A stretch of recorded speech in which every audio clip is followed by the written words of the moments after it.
Master minds commerce చదవాలనుకునే 10th inter విద్యార్థుల తొలి ఎంపిక. ప్రజెంట్ ఈ రోజు సడన్ గా ఇలా ఎన్టీఏ ఈ నిర్ణయం రద్దు ఏదైతే ఉందో, అంటే ఈ రద్దు అనే నిర్ణయం తీసుకోవడం వల్ల స్టూడెంట్స్ కావచ్చు, స్టూడెంట్స్ వాళ్ళ పేరెంట్స్ కావచ్చు, కొంతవరకు ఆందోళన చెందేటువంటి పరిస్థితి కనిపిస్తూ ఉంటుంది. సో ఈ టైంలో పేరెంట్స్ పిల్లలకి ఎలాంటి ధైర్యం చెప్తే బాగుంటుంది, పిల్లలు కూడా ఎలా మైండ్ సెట్ తోటి ఉంటే బాగుంటుంది?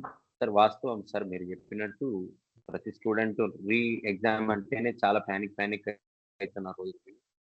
ఇప్పటికే చాలా మంది పేరెంట్స్ మా దగ్గర స్టూడెంట్స్ వీళ్ళందరూ కూడా డిఫరెంట్ డిస్కషన్స్ పెట్టడం, సార్ క్యాన్సిలేషన్ అంటున్నారు, మా పిల్లలు ఇలా డిమోరలైజ్ అవుతున్నారు, కొంచెం డిమోటివేట్ అవుతున్నారు ఏదైనా విషయం అంటే. ఇక్కడ దీంట్లో ఇక ఎక్కువ డిమోటివేట్ అవ్వాల్సిన వర్షం ఏం లేదు సార్. ఇది మళ్ళీ ఎగ్జామ్ పెట్టడంలోనే మన మంచిగా అనుకోవడం బెటర్.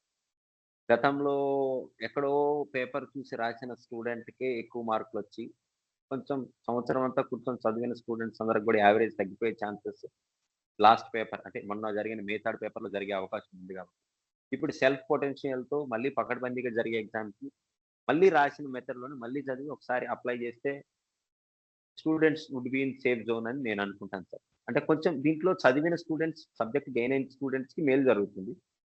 సో చదవని వాళ్ళు ఎవరైతే ఉంటారో వాళ్ళకి ఇప్పుడు కొంచెం చదువుకొని రాయగలిగే అవకాశం కూడా ఉంటుంది. అంటే అట్లీస్ట్ వాళ్ళు మొన్న 100, 150 చేసిన వాళ్ళు ఈ రోజు ఒక 350, 380, 400 మార్క్స్ వరకు కూడా గెయిన్ అవ్వగలిగే అవకాశం ఉంది సార్.